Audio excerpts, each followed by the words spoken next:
O ataque de Lampião e seu bando de cangaceiros à fazenda Morada Nova, em Pau dos Ferros, Rio Grande do Norte. No ano de 2010 soube do desenvolvimento do projeto Território Sertão do Apodi, nas pegadas de Lampião, pelo Serviço Brasileiro de Apoio às Pequenas e Pequenas Empresas do Rio Grande do Norte, SEBRAE, RN, do qual a gestora era a competente consultora Kátia Lopes.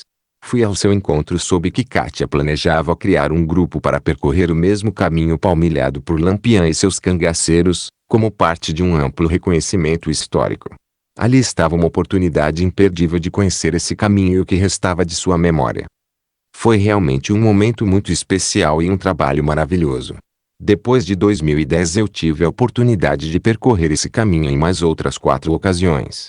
As 2 primeiras oportunidades, em 2012 e 2014, foram com pessoas que me contrataram para conhecer trechos no Rio Grande do Norte, com foco nas áreas da Serra de Martins e de Mossoró.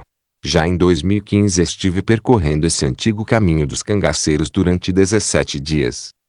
Desta vez partindo da cidade cearense de Aurora, adentrando depois em território paraibano, percorrendo na sequência todo o trecho potiguar e encerrando na cidade cearense de Limoeiro do Norte. O objetivo da jornada de 2015 foi a realização da película Chapéu Estrelado, um documentário de longa-metragem da Locomotiva Produções Cinematográficas, do Rio de Janeiro, sendo dirigido pelo mineiro Silvio Coutinho, com roteiro de Iaperi Araújo e produção de Valério Andrade, o autor desse texto, Esses Últimos Potiguares. Apesar de filmado com esmero em sistema 4K, com interessantes depoimentos, esse documentário nunca esteve no circuito de festivais e, afora algumas exibições em rede nacional através da TV Brasil, ele foi pouco visto pelo grande público. A razão principal foi o falecimento precoce do diretor Silvio Coutinho, ocorrido no ano de 2018, em decorrência de um ataque cardíaco fulminante, ocorrido no Rio de Janeiro. Trajeto dos cangaceiros em 1927, em um mapa do Exército Brasileiro, em escada de um 100.00, com as propriedades invadidas marcadas. Existe um erro no mapa, pois um dos locais atacados foi denominado como Carícia, quando o certo é Caricé. A última oportunidade se deu em 2017, quando uma grande parte do trajeto com o artista plástico e fotógrafo Sérgio Azol, potiguar de nascimento, mas radicado há muitos anos na capital paulista, Azol me chamou para percorrermos esse caminho visando o desenvolvimento de uma exposição fotográfica a ser realizada em São Paulo. Ele clicou as paisagens, as vivendas e as pessoas de forma magistral. Aquela era a segunda oportunidade que percorria o sertão nordestino com Sérgio Azol, tendo tido a oportunidade em 2016 de visitar importantes locais ligados à história do cangaço na Paraíba, Pernambuco e Alagoas. Agora apresento um pouco do que vi. Os caminhos a seguir. Essa memória se inicia em um sábado, dia 11 de junho de 1927, o segundo dia de Lampião e seus cangaceiros em solo potiguar. Em meio a um grande lajedo ao norte da atual cidade potiguar de Marcelino Vieira, os cangaceiros vão acordando e se preparando para seguir a sua jornada em direção a Mossoró. Após acordar em parte em direção aos sítios Cascavel e São Bento, cujas terras em dias atuais são parte do município potiguar de Pilões. Depois atacam os sítios Poço Verde, Poço de Pedra e a fazenda Caricé, do prestigiado pecuarista Marcelino Vieira da Costa. A partir da velha fazenda Caricé, mesmo à distância, já é possível visualizar o grande maciço rochoso que formam as serras de Martins e de Porto Alegre, onde se encontram alguns dos pontos de maior altitude do Rio Grande do Norte, com locais que ultrapassam os 800 metros. Essas 2 grandes elevações se interpunham diante daqueles viajantes que seguiam em direção a Mossoró vindos do extremo oeste da Paraíba. Para os cangaceiros continuarem em busca do seu alvo principal, vários caminhos se colocavam à disposição. O matreiro Lampião, certamente secundado por Macilon, o mais experiente de todos aqueles bandoleiros em relação aos caminhos potiguares, perceberam que teriam de optar por um desses caminhos. O primeiro trajeto poderia ser subir a Serra de Martins, passar pela cidade homônima e descer do outro lado da elevação. Bastava seguir pelo antigo caminho que ligava essa cidade até a vila de Alexandria. Segundo as pessoas da região, partes do antigo trecho dessa estrada ainda existem, fazendo parte da atual rodovia estadual RN 075. O segundo caminho, caso o grupo desejasse seguir em direção a Mossoró sem passar pela cidade de Martins, poderia ser feito do seguinte modo: cavalgar até a extremidade oeste do grande maciço rochoso. Nesse caso, os cangaceiros fatalmente chegariam próximo de Pau dos Ferros. Então, depois de passar ao lado da serra, eles percorreriam a antiga estrada que seguia pela cidade de Apodi e, depois de vários quilômetros, chegariam a Mossoró. Teoricamente, esses dois caminhos não trariam maiores problemas para um viajante comum.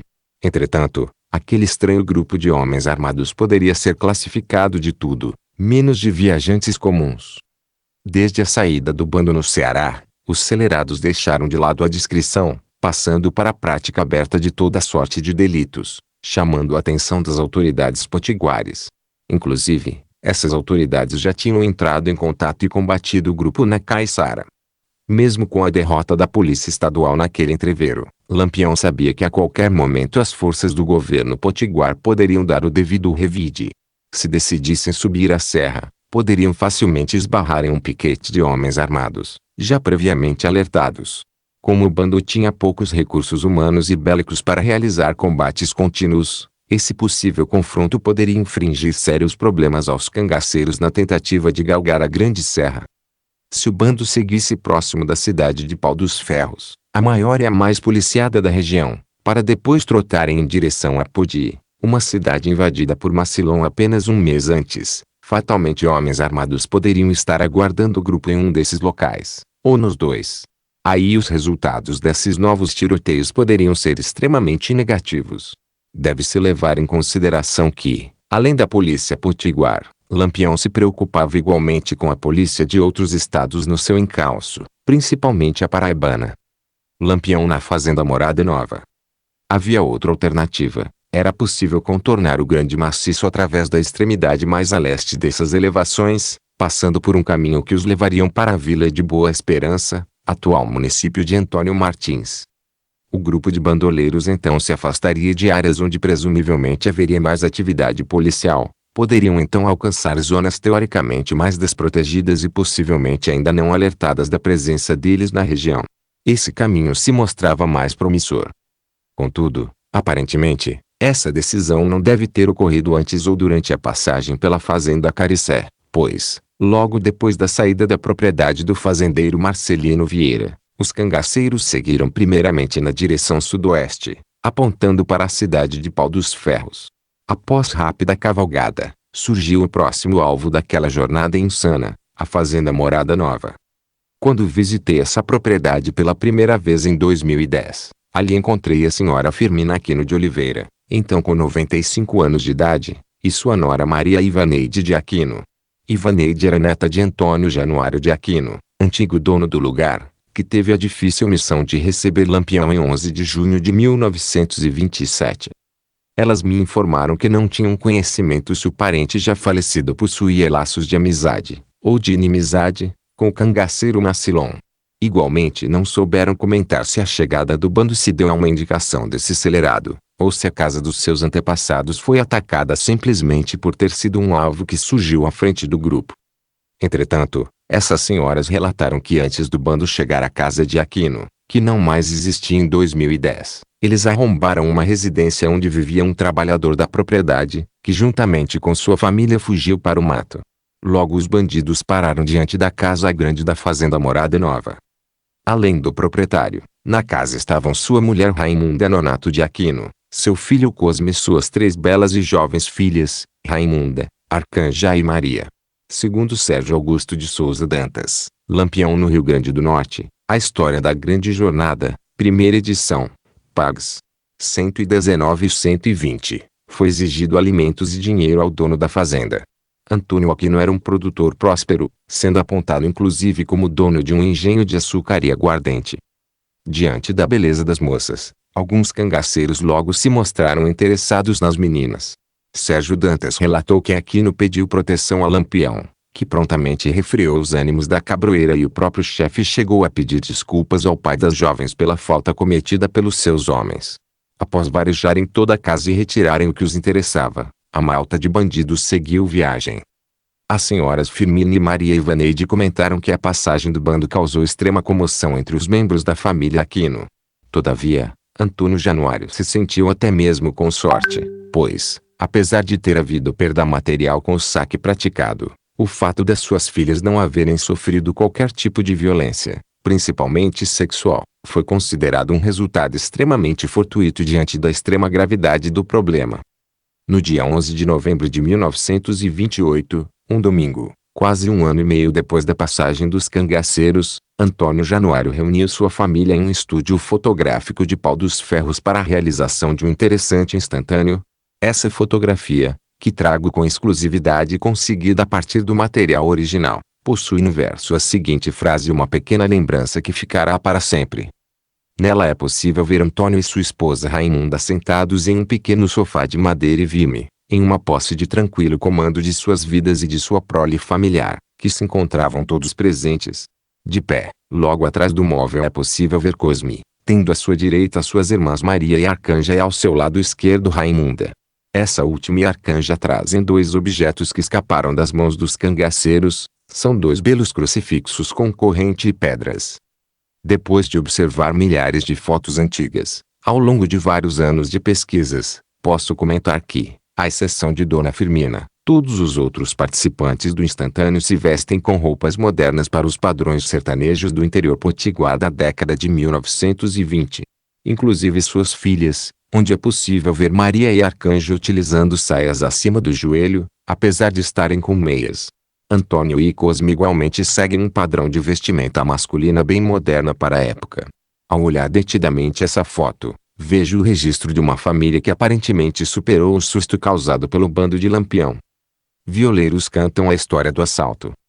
A senhora Ivaneide me comentou em 2010 que nessa propriedade era comum a apresentação de cantadores de viola afamados da região e até de outros estados.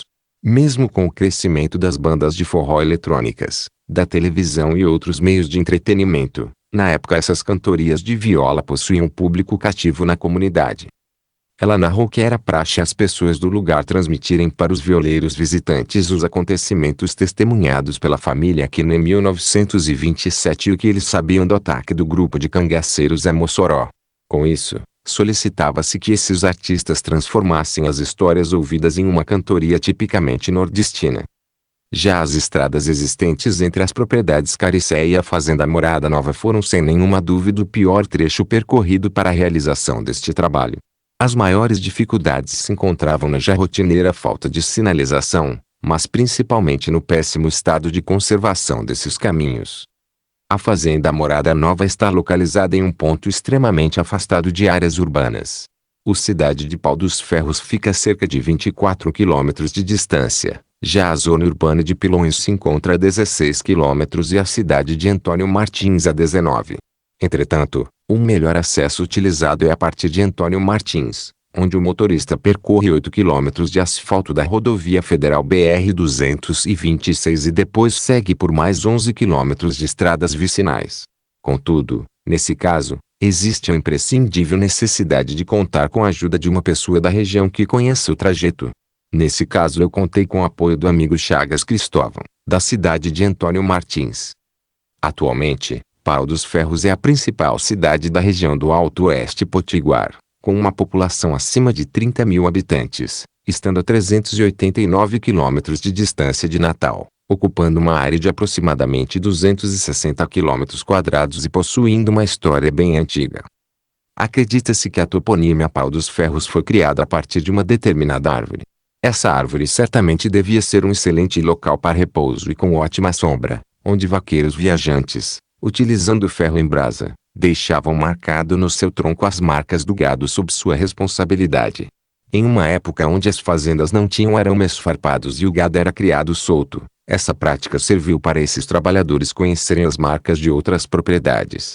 Isso tornava mais fácil a identificação dos animais perdidos nos pastos e a realização de troca das reses encontradas. Não é difícil imaginar como essa árvore ficou bem conhecida na região. Logo ao seu redor se fixaram pessoas e isso deu início a uma pequena comunidade. Já sobre a questão da posse da terra, consta que no ano de 1733, por ocasião da morte do coronel Antônio da Rocha Pita, foi doada a Sesmaria de Pau dos Ferros a seus filhos e herdeiros.